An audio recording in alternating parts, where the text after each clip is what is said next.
تلنگانہ کے وزیر اعلیٰ ریونت ریڈی نے ٹی اسکوائر بلڈنگ منصوبے کے جائزے کے لیے میٹنگ کی صدارت کی اور کہا کہ یہ عمارت علامتی حیثیت کی حامل ہونی چاہیے۔ انہوں نے ہدایت دی کہ تعمیر کا کام نومبر کے آخر تک شروع ہو۔ پارکنگ کو اس طرح ڈیزائن کیا جائے کہ وزیٹرز کو کسی قسم کی پریشانی نہ ہو۔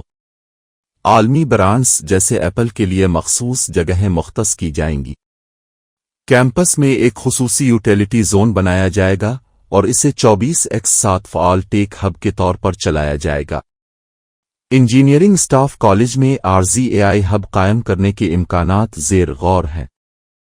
اے آئی ہب کے لیے ایک فنڈ بھی قائم کیا جائے گا۔ ایک عالمی اے آئی مشاورتی بورڈ بنایا جائے گا جس میں اعلیٰ بین الاقوامی ادارے شامل ہوں گے۔ منصوبے کا مقصد کو جدت اور ٹیکنالوجی کے لیے عالمی مرکز بنانا ہے۔ حکام کو ہدایت دی گئی کہ منصوبے کو وقت پر مکمل اور عالمی معیار کی سہولیات کے ساتھ انجام دے۔